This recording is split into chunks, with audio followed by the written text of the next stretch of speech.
and it was like, that was what it was about. It's like, how can I bring a little bit of a smile, some energy, laughter, and a bit of light into someone's day. That was my only goal, and obviously that's transformed to a lot now, where I'm helping people rise and all that kind of stuff. But that's where it started, and that's one of the things I just try and hold on to as much as possible. It's just like, if you're going through something dark, just I'll bring a bit of light into your day, and if I can make a person laugh, smile, or learn something, and maybe be inspired, maybe start to think about things a bit differently, then I've done my job, and then I can live a good life of impact in that way. And to me, that's a beautiful way to live.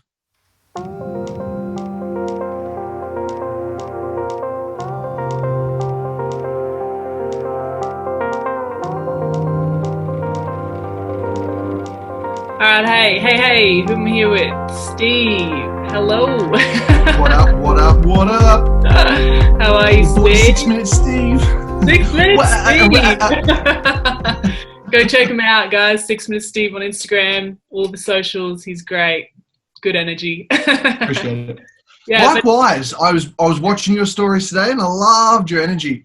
Thanks. It's especially like, I love that a lot of the time you're just in the car, and it's like this cool kind of like, hey guys, and it's like it's almost like a YouTuber influencer vibe, which I really like, because I come from a bit more of a spaz energy. I think you're a bit more calm, a bit kind of more on most people's level, but your personality and your quirkiness and weirdness comes out, and I think that's like so important to show people.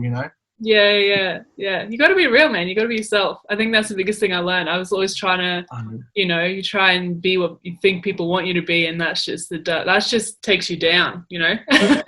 People can pick up on it, even if they don't know that's what's going on a conscious level. Yeah. There's just an energy about it that's not quite there. Yeah, they feel something's wrong. Hey, it's like, oh, I don't know. Yeah. Yeah. But when you give yourself permission to be who you are, not only is that so important to connect, but I think it's showing a level of self-love, which is then teaching other people that and giving them permission to do the same. And I think if we can do that for each other, then like, job done, Yeah, definitely. So we'll get into it. So Steve, what do you do with yourself, just so people can kind of get a little snapshot of who you are and what you do? Yeah, for sure. So what I do is online coaching. So one of the main things I do, and a lot of people will, address it as, being like mindset or life coaching. And I don't resonate with either of those two terms, but what I try and do with people is give them permission to play a bigger game. And I do that by helping them get very clear on what it is that they love, and helping them to monetize that and to start, creating income in a sustainable way that's in line with what they love most. Because I believe so many people get stuck in this fixed mindset of, you have to go to work and you got to do this. And I think most people fucking hate what they do, or they kind of like it. And the problem with that is we spend most of our time doing that. And to me, that's just so disempowering. So that's one of the biggest things for me. And with my Rise group, so I got a group coaching program, which we're a couple of weeks in now, and it's going awesome. Yeah. That whole thing is about people rising to the highest version of themselves. Because I think so many people are out there teaching the habits and the strategies and the hacks and the quick wins and all that sort of stuff. And for me, if you want to be able to be a person that leads at the highest level and serves at the highest level, you need to become the highest performing version of yourself. Definitely. So that's what I try and give people. And through that, I'm able to give them permission to play a bigger game, and then for them to go and shine their lights and help other people. So that's what I do. And my three areas that I focus on is inspiration, education, and entertainment. And if any of you guys watch my stuff, you'll know exactly what I mean. Oh, they'll be diving in. They'll be diving in after this. Hey, you guys better be, I tell you what. That's so important. I think like purpose is everything, and I think there's this whole thing about finding your purpose, and it's like this out there thing, and that's kind of what I want to focus on more as well, is helping people just realizing that the purpose is already there. It's kind of like the analogy I like to use is it's looking in the mirror when the mirror's fogged up. Like, there's someone there, you just got to wipe that fog off, man, and it's right there. And I think that's the fog is like that programming that we have, like the beliefs and the limiting things that are just fogging us up. And we're like, I can't because I don't know how, and blah, blah, blah. And it's like, just wipe that mirror clean, man. I used to use a very similar analogy a long time ago, like probably 5-6 years ago. I used to talk about the dirty mirror. Yeah. And when people look at themselves, often what they see is their flaws, their imperfections. And it's like, your mirror's just dirty, bro. You just need to clean that shit off and really see yourself, because the way we see ourselves, apparently, I don't know where this comes from and how it's been studied, but apparently if we walk past an exact clone of ourselves, we wouldn't recognize them. Because the way we see ourselves is so different to how other people see us. Yeah, 100%. Which is why, people always say, oh, this person, like people say I look like this person. What do you guys think? And it's like, oh my God, you do. But that person's kind of like, really? I don't see it. Yeah. I've had that happen. It's crazy. Actually, yeah, it's crazy. Yeah. Yeah. Yeah, so I think that's super important. And I think that's the biggest thing is like we seek things out there, but it's really just going within. And I feel like that's what you're teaching as well. And that's kind of what I wanted to talk about in this whole thing is like how to go within and how to because I think a lot of the times people think going within and meditation is this like weird thing. And they're like, I just sit down and listen to my thoughts and it just stresses me out more. I think people don't actually really understand what meditation is and the power of it, So, because I know you meditate, and that's kind of where I reached out because I saw your story and just saw the impact it had in your life. And I was wondering if you just share a bit like how you found it and your journey with that. This is a perfect question because I literally just did a story and one of the main things I said in that on my Insta was go within or go without. Yeah. And it's so true. And I think the biggest thing from what you just said is people go in with expectations. Yeah. So instead of going within, they're going in with. Yes. Wow. They flipped it around. I actually spoke to one of my friends. He did a Vipassana course, which is like a 10-day very intense meditation course. And that exactly thing happened to him. He went in with an expectation. And he said that it ruined the whole thing for him because he was constantly getting angry that he wasn't, getting this equanimous and getting this peace. And it actually made more suffering come up for him. So it's exactly what you're saying, yeah. I think there's two expectations. I mean, I'm sure there's plenty, but two expectations that I think most people sort of fall into when they first start is one, the expectation of that they have to not have any thoughts kind of come up. And if they get distracted, then it's gone bad. And I think it's the expectation on this has to sort of be perfect and I shouldn't get distracted, expectation on themselves, right? Mm-hmm. But I think two, the other thing is the expectation that it should be this beautiful, peaceful thing and, it should be so easy for them to sort of fall into this thing and it's supposed to be peaceful. And I think it's sort of kind of almost two opposite sides. It's like you either think it needs to be this beautiful, calming thing or you have to force yourself to not have any thoughts. And if you do, then it's going bad. And it was through one of my mentors, Tom Clark. We did a meditation at his Igniter event.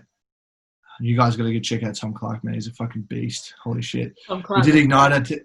Sorry? I was like, Tom Clark, let's go. I need to check him out. Oh, yeah. He's a boss, man. Love him. We're at this Igniter event, and one thing he kept repeating is, however this is going for you, this is exactly how it's supposed to be going for you. And it's so easy to know that on a conscious level, right? We know that whatever's going on is how it's supposed to be for us. Peter Crone always says, another person should check out Peter Crone. He's awesome. If you haven't already, he always says, what happened was exactly what was supposed to happen. Why? Because it's what happened, Yeah. And so I knew this on a conscious level, but I was sort of getting frustrated with myself because it's finding it difficult to focus on this thing. And my mind kind of kept changing because he was getting us to focus on this diamond. And I was like, oh, the shape of the diamond keeps changing and the color keeps varying. And he's like, however this is going for you is exactly how it's supposed to be going. I was just like, oh, okay. So what you're saying is I don't need to be telling myself that this is going good or going bad. I just need to relax and release. And when you do, that's when the beauty comes out. And I think that's the problem with going in with expectations as opposed to just understanding that it's taking time away to go and do some inner shit and just focus on your breathing. That's the other thing. How often do we forget to breathe? Yeah. As soon as I become conscious of my breathing, I'm like, how have I been alive this entire time? Like, how am I doing this? Like, you know? And so I think that's a massive thing for me, whether it's going for a walk or doing exercise. One of the things I try and, even if I'm just in a meeting and I'm kind of just getting annoyed or there's just lots of shit going on, I'm just kind of like, okay. And I just use that. And I think one of the biggest things, and I learned this from Kerwin Ray, I believe it was Kerwin Ray, who says, it's not a pill, it's a practice. Yeah. You're not supposed to go in and all your problems get solved, but slowly and slowly you become more aware of what the fuck's going on. You become aware that, oh, I'm getting distracted. I become aware that I'm losing focus. Yeah. That's the beauty. Yeah, 100%. It's not what you're going in with, it's what you're coming out with. Yeah. Do you find that correlates as well in your life? Like just having that, experience with meditation and that aspect of letting go. Do you feel like when in life, say you're really pushing hard for something and you kind of just stop and pull back a little bit, do you think things flow a little bit better? Do you know what I'm saying? Yeah. Something I had to learn. Tom Clark again reminded me of this. He said, go fast to go slow. Go slow to go fast. And Dimitri always talks about this. Dimitri Ross always talks about, filling up your cup. And I think it's so important to stop and to focus on yourself from time to time. Yeah. I think, especially being this like entrepreneurial personal development kind of space, there's this big thing around never stop working, grind, hustle. Yeah. And you can do that, but how sustainable is that in the long term before you burn out? So even when things are going really well, for me, I'd like to then just also come back to that as a center point. I think that's so important because, like, how can you? It's like going to the gym. Part of going to the gym is lifting the weights and getting to those nth degrees and pushing past what you think is possible and tearing the muscles. But another real big part of it is coming home, sleeping, hydrating, eating, getting your protein and getting your macros sorted, all that sort of stuff. Recovery time, I think that's a big one. People don't realize you actually go backwards when you don't recover, and I guess that relates in every area of life, not just gym, but like I've noticed that, when I go too hard, I actually go backwards. It's Tom Clark always says, I'm just going to reference everybody today, your ability your ability to work is your ability to rest. Yeah. And your ability to rest is your ability to work again. Same with the gym. But even in terms of just muscle contraction, like when you squeeze really hard, when you release, you rest better. So I do this a lot in terms of coming back to meditation. One of the things I do a lot when I get into bed. So one of my go-tos, if I'm just sort of feeling restless or there's still a lot of energy in my body or whatever it might be and I'm finding it hard to switch off, I put on a meditation that is a muscle contraction one. So you just go through every area. You go from your toes all the way up to your head, just slowly by slowly, and you just contract the muscles, squeeze them as tight as you can, just for about 10, 15 seconds, and then release. And then, it's like feel yourself then releasing, getting heavy. And it's just like, while it feels weird at the start, you then have this entire relaxation through your entire body because you've compressed, you've worked, and now you can rest. Yeah. And whether it's this entrepreneurial journey or it's work or whatever, or it's meditation, the same principles apply. And when you see the same principles apply in so many different areas, you're like, okay, this is some serious wisdom right here. So like, I'm gonna grab this with both hands. So I think that's one of the most important things. If we're talking about whether it's feeling stressed, overwhelmed, anxious, frustrated, angry, any of those types of things, I think it's so, so important to understand what's going on and then use some of this sort of stuff to gain awareness on it. What am I feeling right now? Okay, I'm feeling this. Okay, now I can do a process to dissolve that. Yeah. or whatever it might be. But if you don't know what you're feeling, how do you address it? I can't remember I think it's an old Chinese proverb, and it's a problem named is a problem half solved. So having awareness over what's going on, not just running on autopilot, is fucking crucial if you want to do anything worthwhile in your life. Yeah, that's massive. I think that's the biggest thing as well with meditation. It strengthens that awareness center in your frontal lobe. So you're actually able to shut off those parts of the brains, you know, like the limbic system, the amygdala, like when they start to have that fight or flight response, you actually grow by meditating. Every time you meditate, you strengthen that center in your brain so that, you know, awareness becomes more automatic. You know, so if you are going through that, like, you're just drinking straight vodka.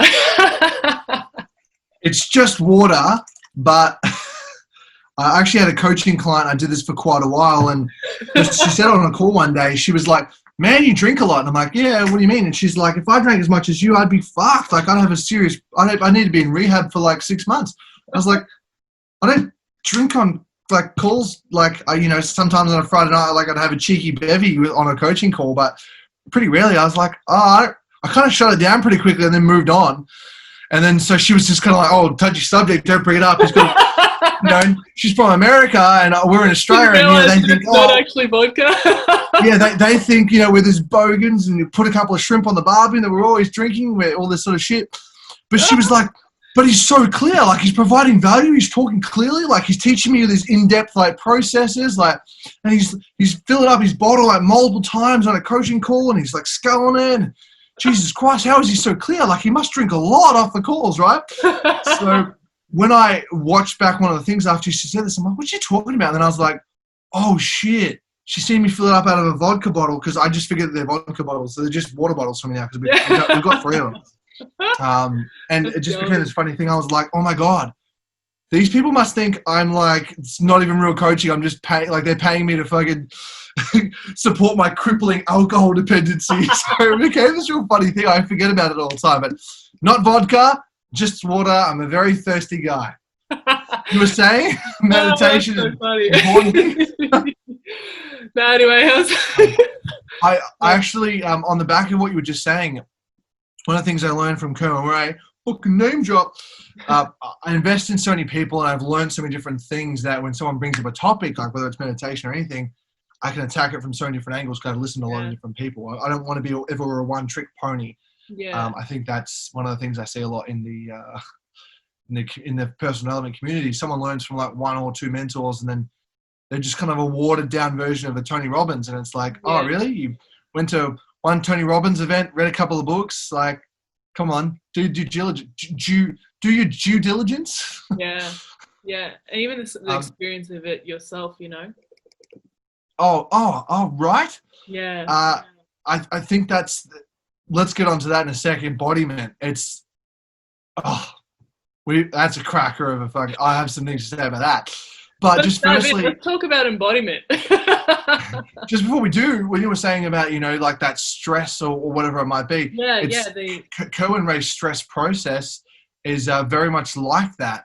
And I liken it very much to the state story strategy method, which is Tony Robbins. Yeah. So for us to be in control of a situation, you know, a lot of people go, oh, we just need to get, you know, really present. And you need to look at, you know, where is this serving me? And like, you know, get back to a place of gratitude. You can't do that if you're operating out of the amygdala. Yeah. Like, you're in a flight or fight response. You need to calm that down. So one of the biggest things is breaking state. That's the first step we do. People are always trying to think about, oh, but where am I? Okay, how do I become grateful? How do you become grateful for something when you're still pissed off about it? When the anger is still sitting in your mind and in your body? How do you do that? You know, you're a shitstorm. You're so hyped up. You're charged up. So it's so important to break state, and whether it's meditation as a whole or just coming back to the breath, that'll make you break state. Especially even if you combine it with some exercise. Go and walk, go and move your body, and then focus on your breath as you're doing it. Yeah. Calm down, and then you can get back to the place of gratitude. 100%. And breathing is another one. I think that people think, you know, when they say when you're stressed, take 3 deep breaths, and they're like, why, dude? But like, that's the one thing, you know, think about it. It's one thing that you can control, but also it's completely involuntary. So it's like that bridge between your mind the conscious and subconscious mind, but also the bridge between mind and body. So when you take those slow breaths, you're literally control. Like if you do this technique where you listen to your heartbeat, and you'll actually notice when you inhale, your heart beats faster than when you exhale. So your heart actually beats slower when you exhale.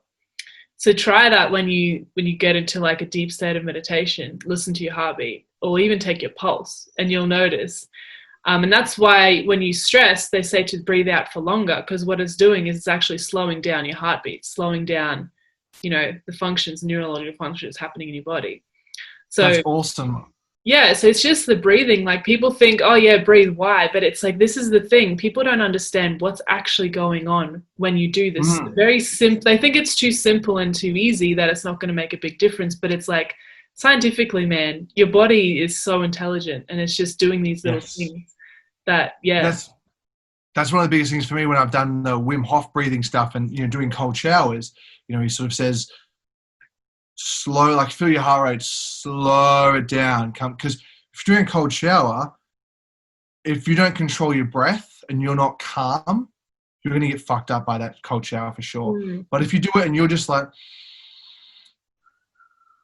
no matter what's happening, I'm not going to freak out about it. I'm just going to be calm, and I'm going to just try and be very focused and calm myself down as much. Very quickly, that coldness of the water your body gets pretty used to it, which it can't do if you're in a stressed out state. Another thing, and I learned this from Kerwin, when you're stressed, you're operating out of the amygdala, right? You're in that the prefrontal lobe. No, the prefrontal cortex. What's it called? The limbic. Yeah, your reptilian part of your brain, right? Yeah, limbic brain. Yeah.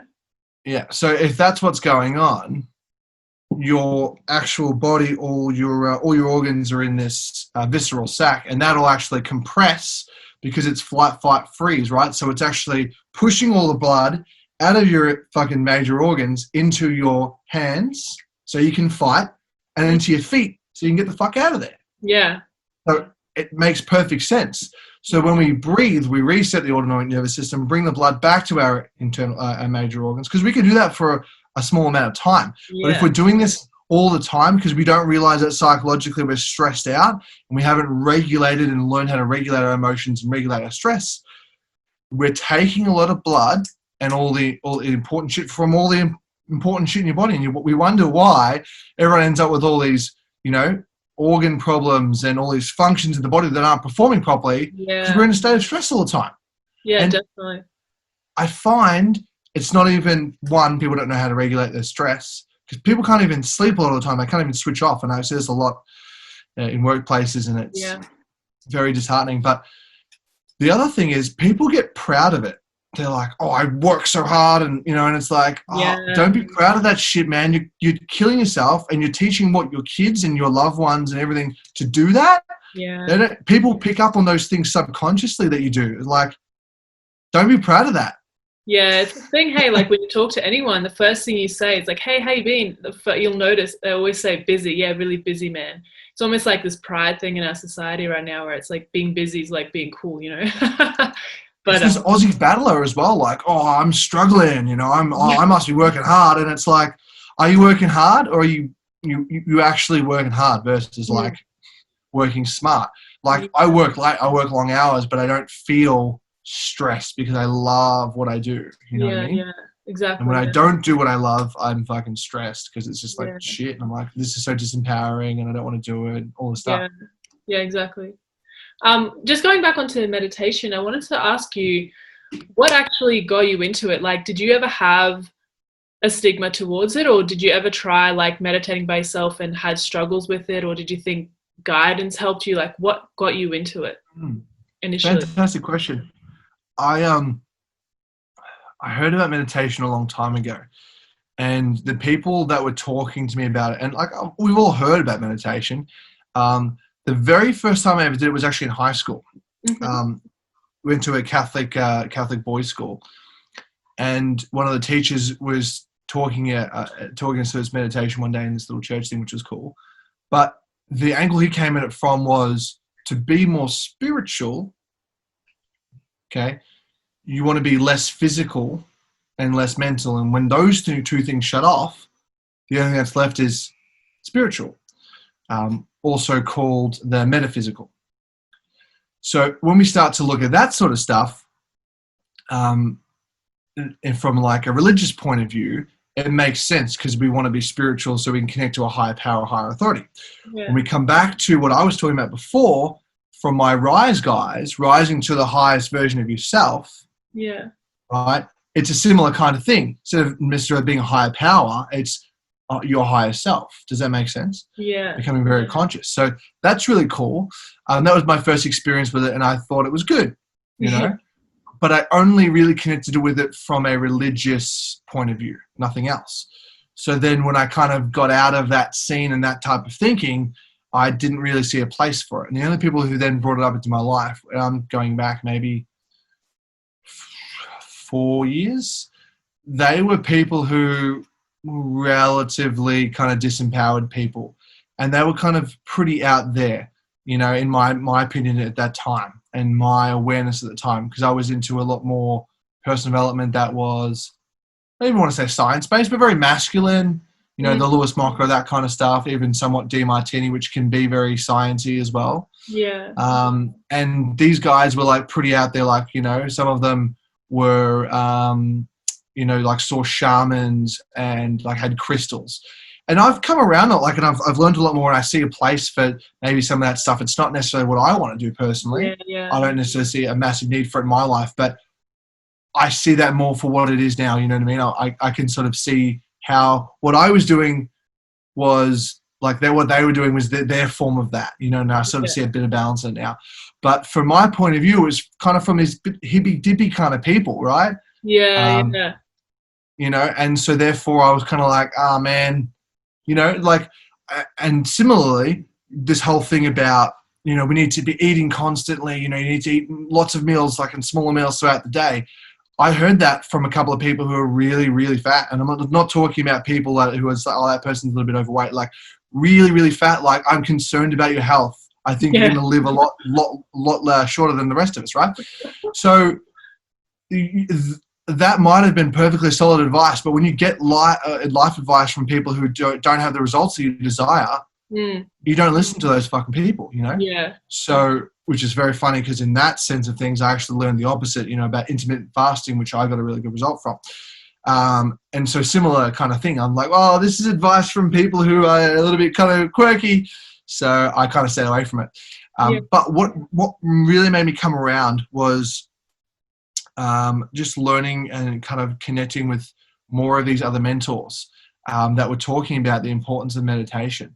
And then when I started to get really clear, I was like, okay, I got to start doing all these things that I've heard about, you know, that I've done bits and pieces of, but I haven't done it. It needs to become a part of my daily routine. I need to do meditation, visualization, affirmations, all this sort of stuff.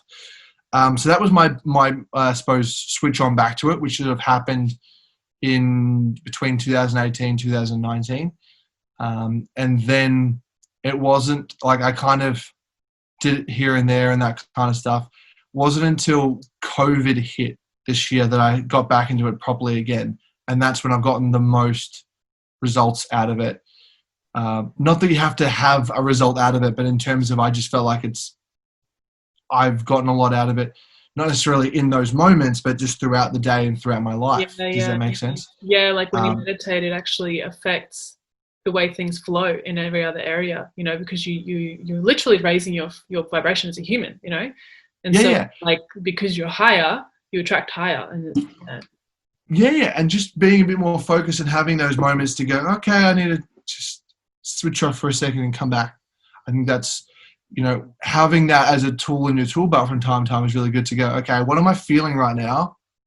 Okay, if I'm going to go do a meditation. And just by doing it and making a regular thing, I started to notice if I would miss a day or I would miss it in my schedule or I was running late, whatever, I didn't show up as good. And I'm like, oh, wow, okay. Like sometimes, that's what I said to some of my guys, sometimes not doing the things is more important than doing them every single day. Because then you understand why it's important to do them every single day. Yeah. You know? Yeah, it's like when you're really, really healthy, and then it takes you to stop being healthy to actually realize, hey, the reason I felt so good my whole life was because I was implementing these healthy habits. And it takes you Yeah. that, that getting sick or the having the breakdown to realize how important those things are, I think. So that's a really And good point you raise there, yeah. now I've sort of almost fallen in love with it, and I just kind of love it. It's my own time, and Mm. I think one of the other biggest things, and this was a thing for me, I had a colleague at work who put up a post about this a while back, and it was awesome. You should follow her, actually. I think you'd resonate. I don't know how much she puts up these days because she's just had a baby, so she's pretty busy. But it's I think it's called Inspired Wellness. I'll link you on Facebook. It's really cool. Really awesome chick who runs it. She's a fucking switched on cat. Anyway, she put up a post about saying, meditation doesn't have to be, this enlightening thing where you sit on top of a mountain and you're like, and all that kind of stuff. And suddenly you're enlightened and you're better than everybody. Because she's like, meditation can literally just be you thinking about your breath for a few minutes. You can do meditation while listening to music on the fucking treadmill if you want to. Meditation is whatever you want it to be. It doesn't have to be anything. It can be whatever.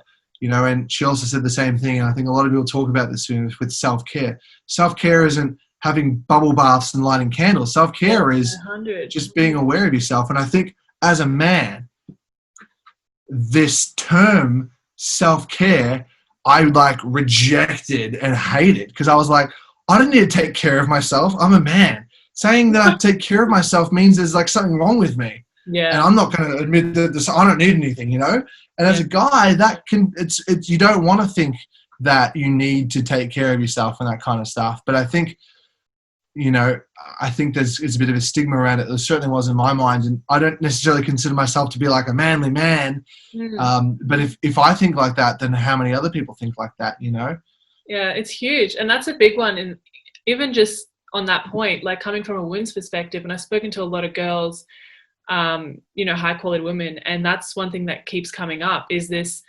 there's this weird aspect with guys where they don't want to delve in to, the self-care, the meditation, and they don't want to, just be vulnerable. They think, oh, I got to be strong and manly, but women actually want, strength for women is people who do take care of themselves, people who do, focus on meditation, people who are able to have open conversations. So that what you're saying there is I think if you want to become a better man, it's really going deep and going within and understanding that self-care isn't being a pussy. If you take some time. That's perfectly said. If you take some time to be who am I, man? What am I here to do? Instead of constantly trying to please people and trying to, smash it and hit these goals, it's you're really just smashing yourself.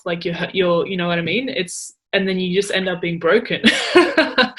And it's women don't want that, and the same with men. Men wouldn't want that either. And so it's if you want to become a better person, you've got to really dive in deep and go within and be okay, I think self-care is more looking at the good and the bad of yourself. It's if you had a child and you cared for them and you wanted to help them, you're not going to be you have to be perfect and you have to perform all the time. If your kid falls over and hurts himself, or if your kid does something dumb, you're there to guide and help them. You love all of them. And I feel it's the same with us. We neglect ourselves and the little kid inside, and we're kicking ourselves and we're screaming at ourselves for messing up. But it's we're all just kind of growing still in this planet. We all have stuff that we need to figure out. It's self-love and self-care, I think, is understanding both sides of that, knowing that some days are going to be good, some days are going to be bad. It's owning that traits, owning all of us kind of thing. I speak to so many parts of that. Just thinking about one of my ex-girlfriends, when I told her I was sort of getting back into meditation and stuff, and it was very funny because she said, she agreed with it. She was I learned a lot of that when they did outdoor red training and stuff, when she was in uni or school, whatever it was. She's mindfulness, it's really important, but wouldn't practice it for herself because just I don't really need that. And I remember her saying to me at one point, she started to get real stressed out and real scattered, to the point that she needed to carry around like a notebook with her all the time. And she was like, oh, I'm like, now I have to do this because I'm so stressed, and just to write down what I'm thinking. And I'm like on one hand, I was like, well, like, it sucks to hear that you're stressed out, but I'm glad that now you've implemented this really important practice that'll serve you whether you're stressed out or not. And so my immediate reaction to that, which was not the best one, was, oh, that's really good. And she was like, what do you mean that's really good that I'm stressed out? And I'm like, no, but like, people don't understand. They're like, oh, well, now I'm broken, so now I have to do shit to like fix me, and like now I have to change. And it's like, no. As you grow and develop, you'll meet higher challenges, which means you need to perform at a higher level. And I think that's the biggest thing, especially for anyone who wants to do a lot of stuff in their life. They really want to grow. They really want to become the highest version of themselves. They want to be an entrepreneur or whatever. That stuff is going to awaken more challenges, which means then you need to do more stuff to be able to deal with those challenges. You need to be at a higher level. So meditation, once again, is another way to do that, or whether it's journaling, any form of practice that's going within and understanding your emotions and that sort of metaphysical side of your life is so important for that, especially if you're experiencing those high degree of challenges. I had a train of thought that I was heading towards. High challenges. Oh yes, Peter Crone always says, life will present you with people, situations, and circumstances to show you where you're not free. And I think that's the other interesting thing about like the dichotomy in a relationship, which I feel like you were sort of touching on there. It's like, if both of you have a certain mindset on something, okay, and the other person doesn't necessarily agree with that or challenges you in some way, or just life in general challenges you, that's showing you where you're not free and where you need to go and do some inner work on yourself. And that can and is a form of self-love, is just knowing what about yourself you want to improve. And there's a difference between not loving yourself and feeling like you have to change, okay, versus what do I want to improve on in myself. Definitely. And I don't believe in this idea of, I don't like this about myself, so I want to change it. It's, I love myself, and I love myself enough to hold myself to a higher level. I'm not judging myself or hating myself for this, the way I'm behaving or this action I'm doing or whatever it is, but I'm loving myself enough to be like, okay, I don't need to do that, or I can do this instead, and replacing that with something that's more empowering to you. Will Smith said this very, very powerfully, and I heard this recently. He said, self-love is being disciplined to say, you know what, I'm not going to go eat that burger because I care about myself too much, and I care about all this work I've put in this last week to eating really healthy. I'm not going to do that. Self-love is being disciplined enough to say, this relationship, even though I love this person, is not serving me, and it's making me worse, or it's making this person worse. And I'm not going to do that to either of us. And that's not easy. Self-love doesn't have to always be making yourself feel good. Self-love can be a difficult thing. It can be a lot of discipline, but it's listening to what's important for yourself. Yeah, definitely. Something I was also talking about on the on the story earlier was like, you can get what you want, and the other person can get what they want, and you can still do that with both of you being nice and one of you not being dominant and sort of choking the other one out. You can both get what you want and create a win-win situation by just being really clear and communicating what you want, but coming about it in a nice way, not talking down to people or expecting people to live within your values. And we're not aware of that unless we know what our values are and understand that we're projecting them. Exactly. And I think that's a big thing. Like, we feel like, with what you're saying in your story about, us overpowering, I think that usually comes from a point of, the only reason you feel that you need to put someone down is when you feel like you have to prove yourself in a way. And that comes down to, neglecting the fact that, like, I need to be really powerful right now because I need to prove myself, because I'm hiding the fact that I'm a bit afraid and I'm a bit intimidated or whatever it may be.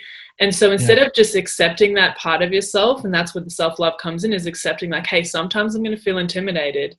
Doesn't mean I have to overpower this person. It just means that, like, hey, I'm going to be intimidated. That's okay to feel intimidated, and like accept that. But it doesn't mean that you have to always be, you know what I mean? Don't settle for that. Accept that, hey, I'm sometimes intimidated. That's okay.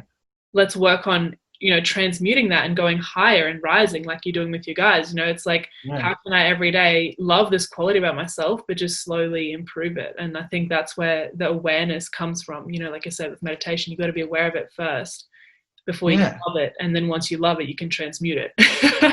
Exactly. It's like, how can I love myself enough to want to change and be aware of how I'm showing up in this thing? Like, not I judge myself for how I showed up, but how would I like to show up in the future? And you hold yourself accountable to a higher version of yourself, the highest version that you become. And that's why I've said to all my guys, I said, don't get me wrong, but as your coach, I cannot hold you accountable to the guy that you are today, to the boy that you were yesterday or 3 weeks ago or 2 years ago. I can't hold you accountable to any of that. What I will, and what I promise to hold you accountable for, is to the men, because they're just a group of guys at this point.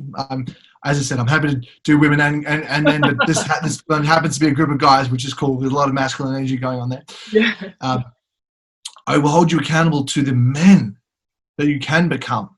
And this is something that I learned from Tom Clark. I don't ever hold yourself or anyone else accountable to the person that they are today or that they were yesterday, but hold them accountable to all that they can become. Because by nature of you holding them accountable to that, they have to rise to meet that, which is why I call the whole thing Rise, right?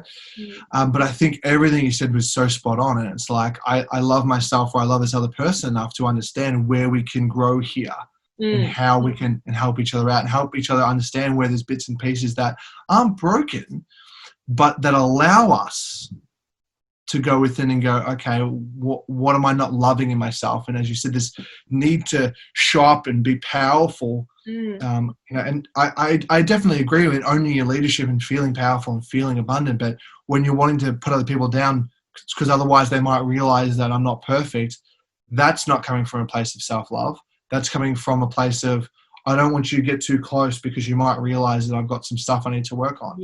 Because for me, I want to lay all my cards out on the table and be like, figure out where I could improve and let me know. Exactly. Because I want to grow. It's a big one. Like, even just with like the whole loneliness epidemic, and relating to people, I think that you just literally touched on something massive. It's like, I think the reason why we're not connecting is because we're so afraid of people seeing the sides that we're trying to hide.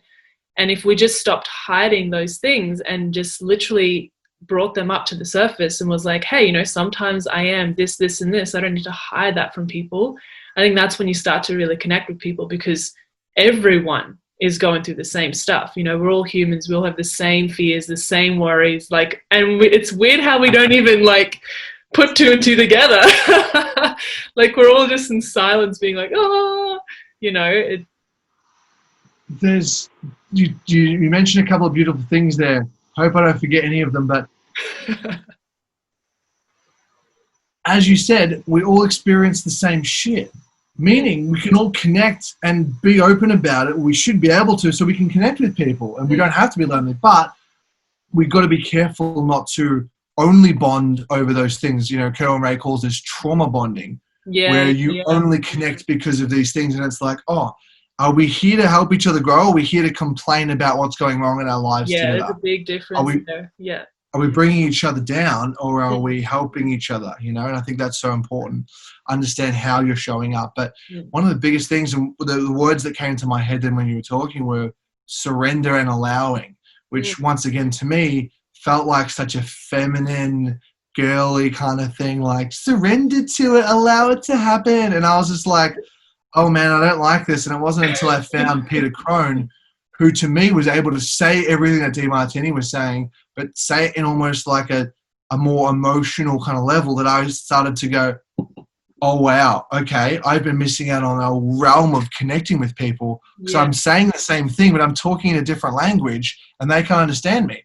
I can say exactly what you're saying in Chinese and you'll say, what the fuck, this guy's talking shit. Because I'm talking a completely different thing. So really not able to connect, and that was a massive thing for me to learn that. But I think that's the biggest thing. It's like allowing ourselves to be vulnerable enough to open up, to not only see where we can improve and all that sort of stuff, but let other people in to love us. And you mentioned before about transmuting. just allow whatever's happening to happen. You know, when I feel emotion coming up or I feel like I might cry, I try not to avoid that, you know, which is a very manly thing to kind of do, is feel, oh, don't show people your weakness. And I've done that in the past before, you know, whether it was a really tough day at work and I would just keep telling myself, make it to the car, make it to the car, make it to the car. And as soon as I get into the car, I would just burst out and cry the entire way home. Yeah. And I don't necessarily think that's the most healthy thing to do. But that's probably healthier than doing it, repressing those feelings for days, weeks, years, whatever. Like, that's a really hardcore thing. And we know energy can never be created or destroyed. You know, the law of transmutation only changes form. Yeah. So if you have all this energy, it needs to come out. So what I would sometimes do if I would feel this is just put on a song or a video or something that I know would allow me to get into that state. Yeah. And even if I was at work, I would just rock up to work, put my headphones in. You know, not everyone's kind of there when I used to rock up, and I used to do this.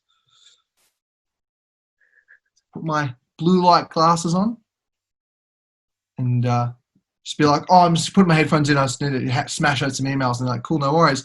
So that way I don't want anyone to come up to me and say what's going on, because maybe I don't understand it yet or maybe whatever, but just cry.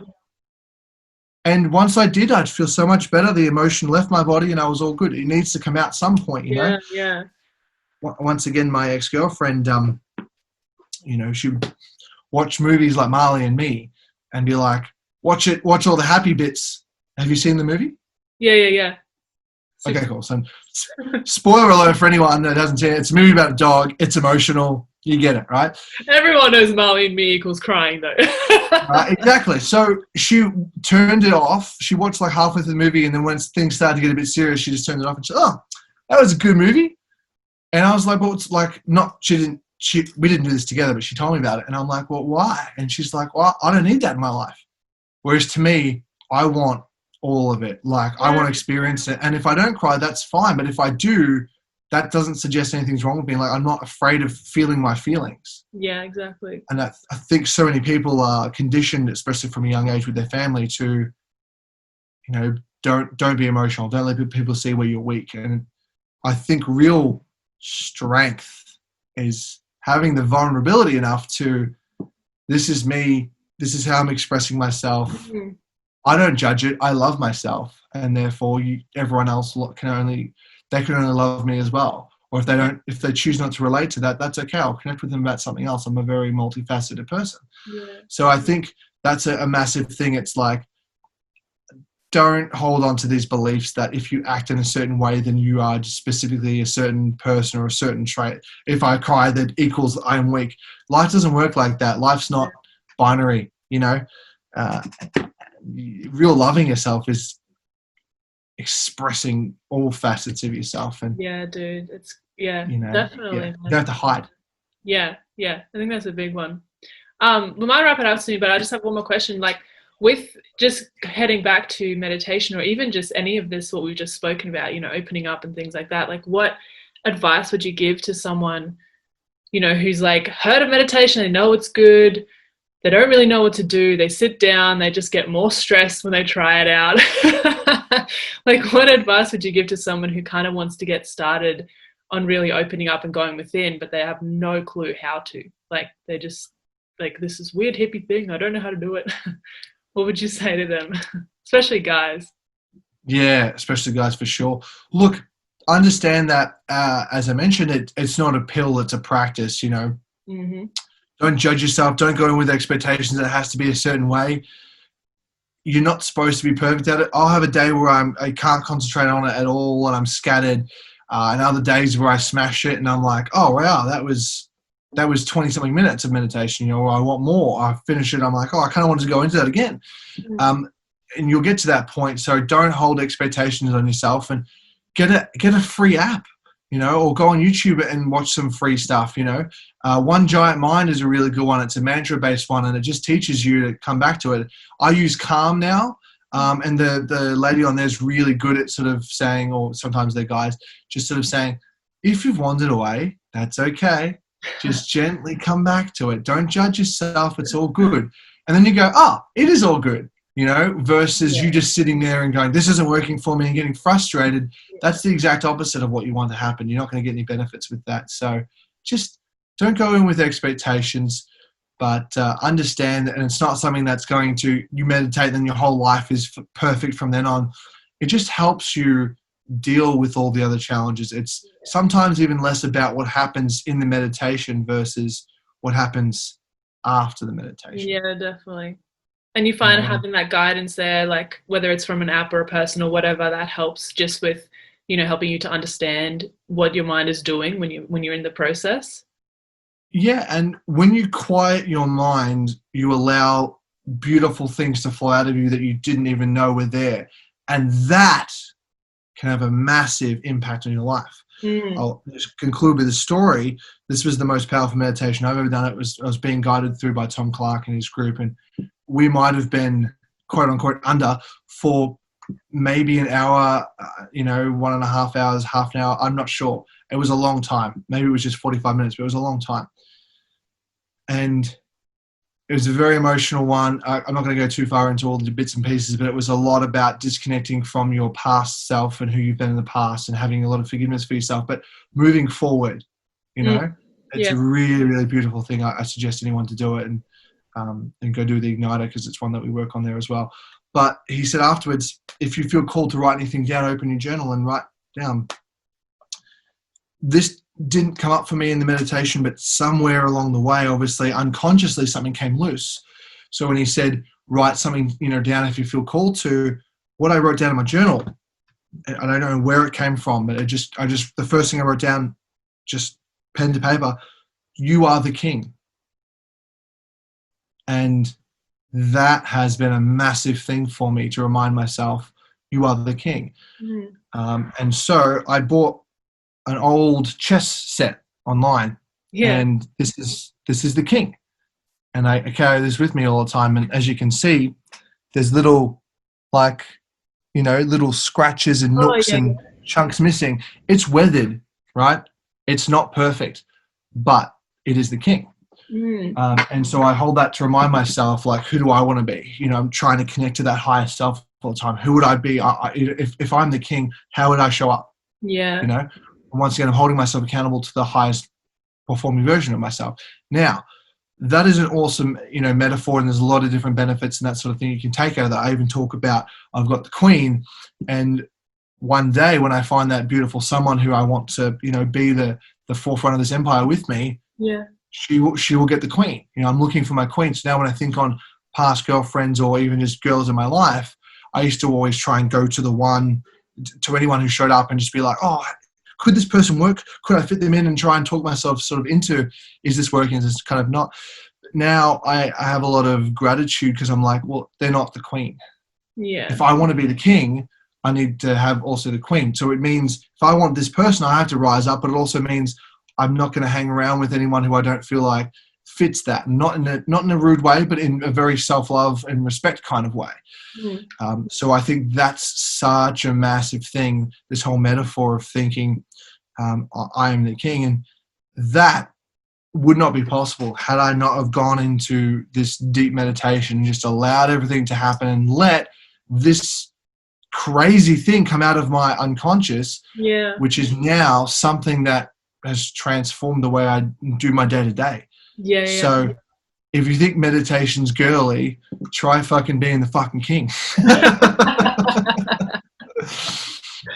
It's a science, man, and that's the thing, and that's what I want to teach people, is really understanding it and just trying it out, and not, I think that meditation, sometimes people get put off it because they don't understand it, and I think that's the barrier that I want to break through, is helping people understand. So I think you've done a great job at doing that. Just sharing your story, so thank you, loved it. My absolute pleasure. Where can people find you if people want to connect with you? Awesome. Just jump on my Instagram, 6 Minute Steve, number 6 Minute Steve. Awesome. It's basically my handle everywhere. Honestly, I'll tell you one thing. Every time I'm feeling down, I look at your stories and I have a little bit of a laugh. So you do bring a smile to people's face, and I love your energy. So if you guys need some positive energy, get on there. Well, that was the biggest thing for me. Lewis Mocker said to me one day on his Snapchat, back in the Snapchat days, he said, speak every single day. He said people are going through some dark times and they need someone with a bit of energy, a bit of enthusiasm to bring some light into their day. And it reminded me of the term angel, which means bringer of light. And that's what I wanted to be when I first started this whole 6 Minute Steve journey, where I was just talking, I was just providing value on my Snapchat back in the good old days. And that was what it was about. It's like, how can I bring a little bit of a smile, some energy, laughter, and a bit of light into someone's day? That was my only goal. And obviously that's transformed to a lot now, where I'm helping people rise and all that kind of stuff. But that's where it started. And that's one of the things I just try and hold on to as much as possible. It's just like, if you're going through something dark, just, I'll bring a bit of light into your day. And if I can make a person laugh, smile, or learn something, and maybe be inspired, maybe start to think about things a bit differently, then I've done my job, and then I can live a good life of impact in that way. And to me, that's a beautiful way to live. Oh, that's so beautiful. That's awesome. Well, thanks. Don't get all teary on me now. You've done so well. I put my glasses on and start crying. I just need a minute. I'm gonna get my Grey Goose bottle of water, my glasses. I'm gonna have a cry. I love that whenever you're talking on your socials, you always go into this like redneck, like, when God created on the third day. I don't know why I do it, Steve. I don't know why I do it. I just naturally, like, whenever I talk and I'm getting into it, I just get all hillbilly. Get on board, y'all. Y'all know how to do it. Chicken wing. Get in the truck. Oh, going good. Right. Oh, awesome. Own it. My absolute pleasure. Thanks for your time.